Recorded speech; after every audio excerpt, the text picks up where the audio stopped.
It was weird enough when my wife started singing in her sleep, but that was only the beginning. Written by WillRayne. My wife has always been a sound sleeper. She never snored, never talked in her sleep, nor was she particularly restless.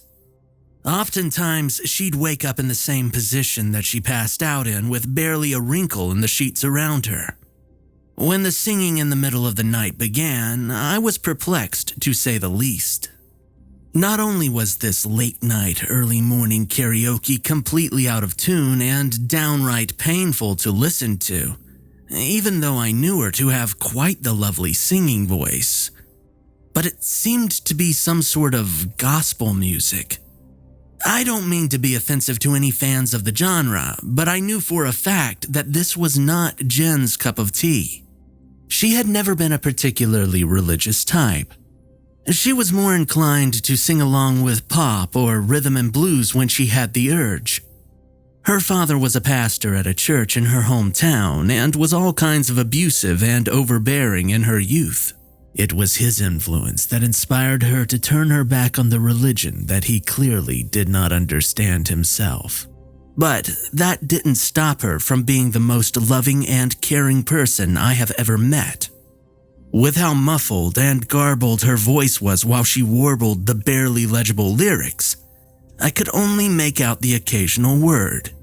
Praise her and cherish her were among the few words I could understand. But others like curse his flock or cleanse the stain sent a shiver up my spine. With one slight shake of her arm, I managed to wake her, but she was completely unaware of why I chose to pull her from her sleep. "Huh? What?" she said, groggy. "What's wrong, hun?" You were like crazy singing in your sleep," I said. I didn't know what else to say. I suppose I hadn't thought that far ahead when I made the semi-conscious decision to wake her. "I was? I'm sorry, hun. I must have had a weird dream or something."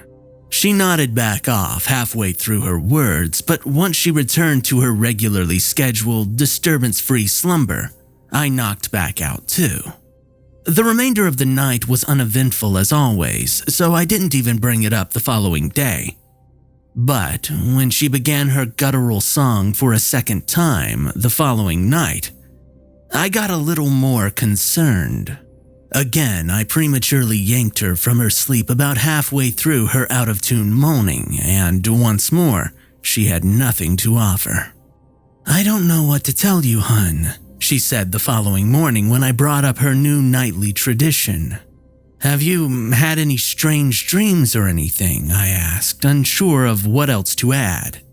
"Maybe, could be, but I don't remember anything. Maybe you, hear the song somewhere and can't get it out of your head or something," I asked. "Babe, I don't even know what song you're talking about," she said, sounding like she was losing her patience with my inquisition. "I don't have anything stuck in my head that I'm aware of. I don't have any answers for you. I'm sorry, okay?" No, I'm sorry. I don't know. It's just weird is all. You're usually such a sound... Will you just drop it for Christ's sake? It's not like I'm doing it on purpose," she yelled. She went from mildly annoyed to downright pissed off in the blink of an eye. I just stood there stunned for a moment, feeling like I had just gotten yelled at by my parents, rather than the woman that I loved. I could feel my face getting warm with embarrassment while she just stared at me with her hands on her hips. I could see the muscles in her face twitching while she clenched her jaw. So I just raised my hands as though I stared down the barrel of a gun. I backed away and left the room. Not only was Jen normally such a peaceful sleeper, but she was generally such a calm and composed person. Even at times that I'd be losing my patience with a situation, she always handled them like a champ. I won't say that we never had our fights, as any healthy couple does, but it would often take a lot more than a few concerned questions to cause her to lose her cool. As the day progressed, we made more casual conversation, and I didn't bring up her strange sleeping habits of late again. Before we laid down for the night, we made up in the traditional manner, an act that left us both quite exhausted by the time it reached its conclusion. We fell asleep in each other's arms, which is something we didn't do as much as we did when we were younger. These things often get neglected after a solid decade of marriage, but my love for her had never faltered. When the awful singing pulled me from my sleep for the third night in a row, Jen was no longer wrapped around me, but her back was flat against the sheets. I started to wake her again, but I thought it best to just let this thing run its course this time, even after it grew louder. Her back arched as the volume of her warbling increased. Her shoulders and legs pressed into the mattress while her body contorted into something of an upside-down U. Praise her, ooh, cherish her, smear the filth from her path. Give her all you have to give, lest we feel her wrath. Her voice had escalated to a howling sound of madness, while the gargled moaning began to cause my stomach to churn. When I leaned over her body, deciding that I had to pull her out of this before she hurt herself, I screamed out in terror before I even realized it. Her eyes were wide open while she yelled her words, but they were no longer the deep hazel brown that I had looked into for the better part of 13 years, but were instead shimmering, almost glowing emerald green. When I finally convinced my shriek to calm down, I grabbed my wife by the shoulders, shaking her almost violently to break her from this state, but she wouldn't let up. My ears were ringing with how loud her wailing song had grown, and I could barely make out my own yelling voice as I attempted to wake her. Raise her, heal her, let her into your soul, feed her, nourish her, help her to become whole. It was almost deafening, but no matter what I did, she wouldn't come out of it. Finally, after the noise was growing intolerable to bear, I slapped my hand against her face. In an instant, her song transformed into a horrendous and anguished scream. She thrust her palms to my chest, sending me flying across the room into the wall, before my spinning head left me unconscious below the large crack my body had imprinted into the drywall. I looked up to see Jen sitting straight up in bed, darting her head from side to side as though she was lost. When I came to, I was still on the floor with my head thumping and my back aching. It took considerable effort to get to my feet, but when I noticed my wife was gone, I tried to push my discomfort to the side. It was still dark outside, so I threw on every light switch in the room to find no trace of where she had gone. Only the front door wide open and the chilly night air breathing in through the opening. I could still feel the blood trickling down the back of my neck as I drove through the neighborhood in search of Jen. When I finally found her just walking down the sidewalk a good couple of miles from the house, I practically hopped the tires onto the curb in my enthusiasm to get her. "Hey, hun," she said, seemingly in something of a daze when I ran up to her. "Jen, what are you doing?" I'm not sure," she said. She finally stopped walking when I grabbed her by the shoulders, standing her in front to look into her eyes. Though I was thrilled to see that they had reverted back to their normal color scheme, I could tell her marbles hadn't quite returned yet. She was only wearing her sleep shorts and a tank top, so her skin felt as though it was freezing to my touch. "You want to come back home with me?" I asked. Yeah, let's do that. I'm sleepy." She was still in a trance while I buckled her into the passenger seat and was still zoned out for the short ride back to the house. When we arrived, I helped her out of her seat, picked her up, and carried her back inside. "You're so sweet," she said with a light smile and a cute giggle as I laid her back onto the bed, pulling the blanket back up over her still frigid flesh. I traced my fingers across her cheek and through her dark wavy hair as she curled up beneath the covers. "Night-night," she said groggily, closing her eyes while she nuzzled her body against the warmth of the bed. "Sleep tight." For the next hour or so, I just watched her sleep. She didn't move or make a sound as she drifted away, but I was so scared that she would begin wailing her song again. After a while, once I felt confident that she was out for the night, I went to the bathroom to wash the oozing wound on the back of my head. It was still quite tender, but I hoped that the 4 ibuprofens I had knocked back would work their magic. When I finally climbed back into bed, I was reminded that my back was still throbbing pretty good.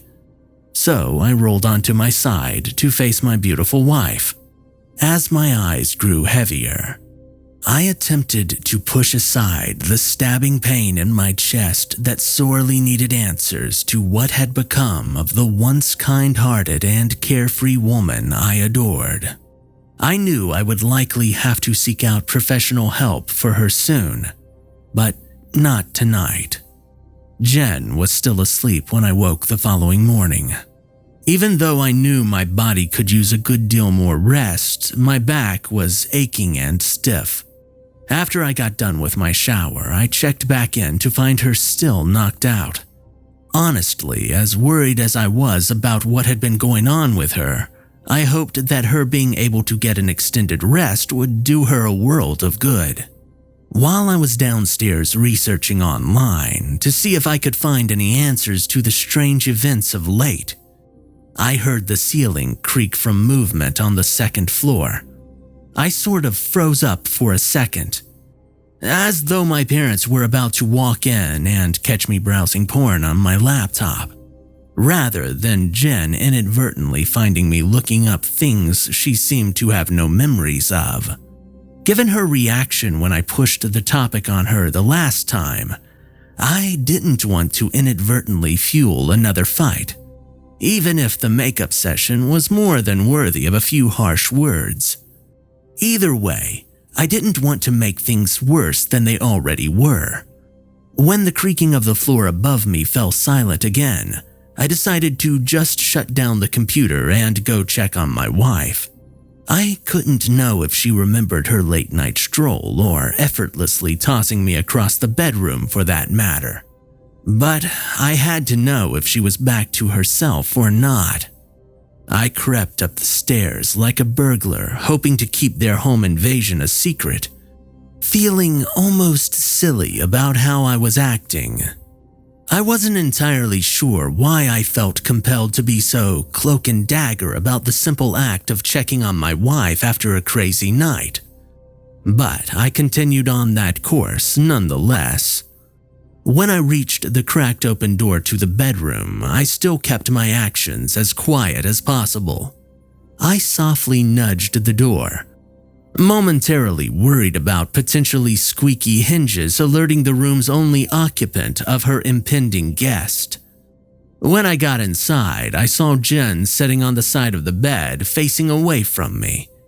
She was leaned over with her hands tinkering with something that I couldn't make out.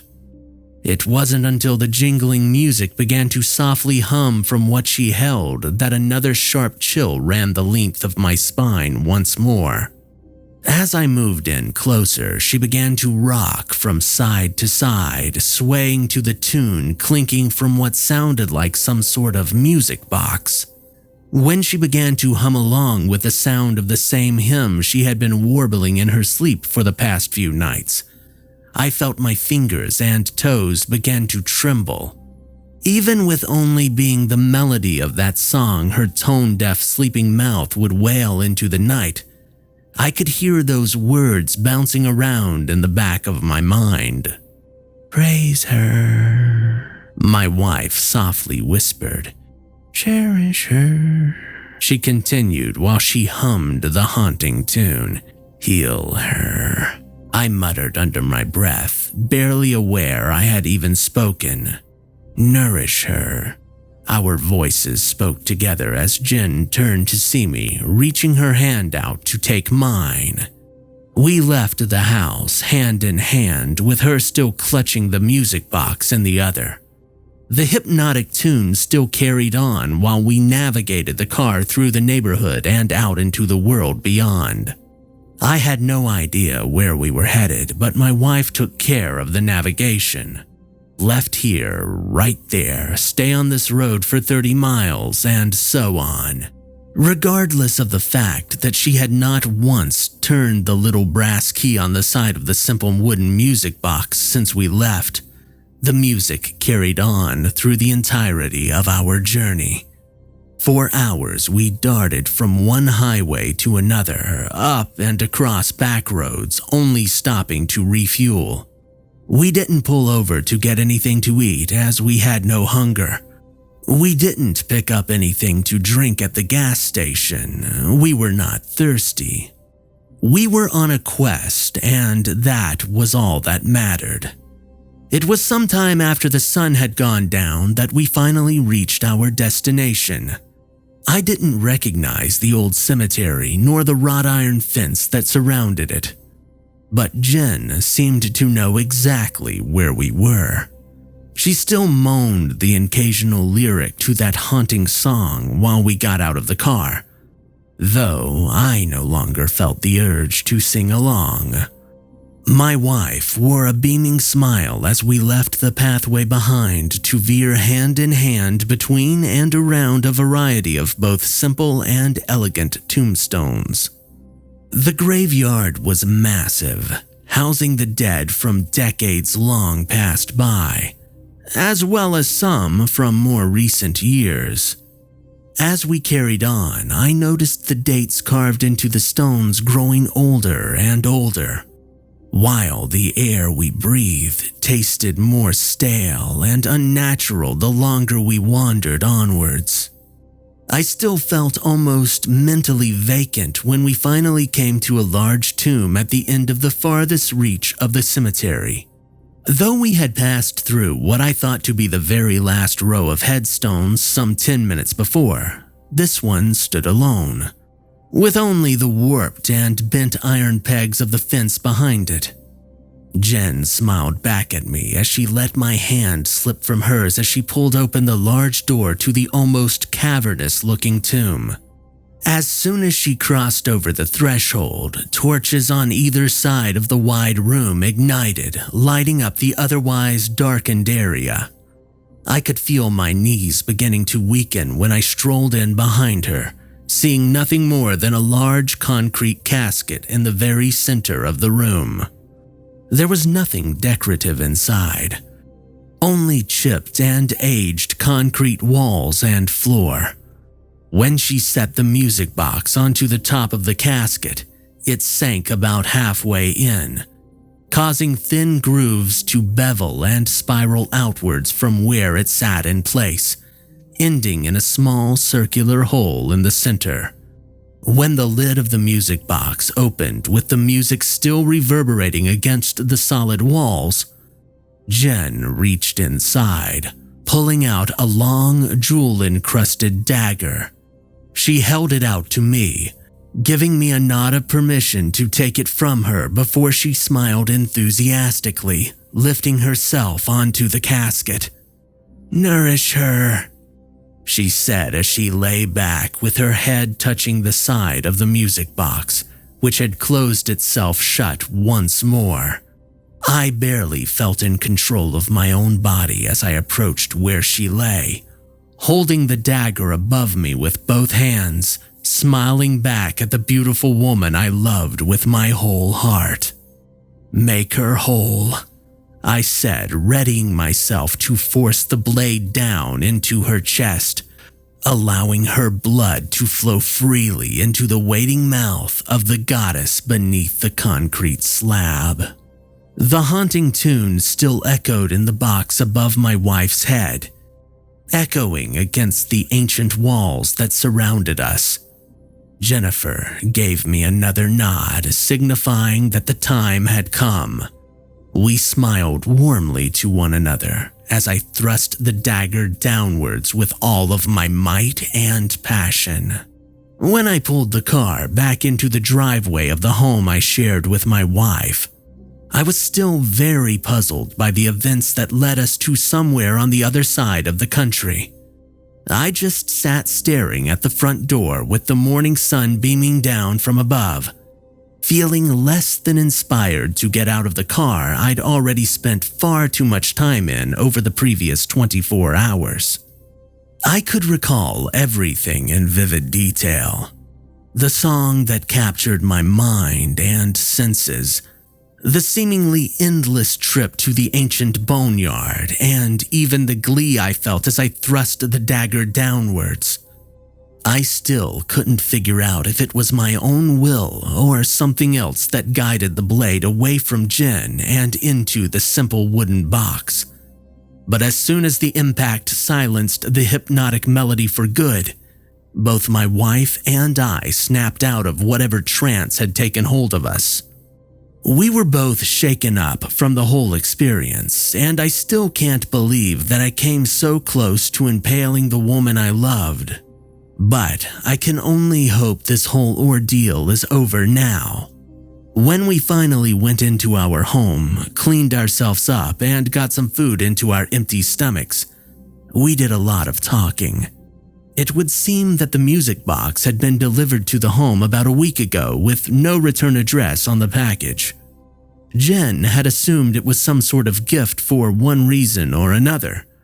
But as soon as she cranked that key for the first time, she set its seeds in her mind. Though she wasn't fully aware of it, her sleeping mind could not escape the spell it weaved. A spell that took hold of me when I heard its song as well. Even after I silenced that damn thing, it took a minute for us both to really take in what had almost happened. When we did, we both beat and stomped that box until it was little more than tiny gears and splinters of wood. As for the dagger, we tossed it into a river we passed by on our return trip, though I couldn't tell you for the life of me where it was located. Truth be told, even though I remember those days quite clearly, I have no idea where we went that night. I don't know the route we took or the direction we went or even what part of the country we were in. But everything else, down to me holding that knife above my beloved wife's heart, I see every time I close my eyes. We have no clue as to who sent us the music box, but neither of us will be so trusting of anonymous mail anymore. At this point, I think even if we got an unsigned envelope with 50 grand inside, we'd toss it into the fireplace without a second thought. We may never know who or what was behind the mysterious package, nor the identity of the occupant in that tomb so many miles away, but I'm so grateful for whatever guided my aim that night. Not only did I almost murder the woman I love, but I can't even imagine what we may have set loose upon the world if I had hit my mark.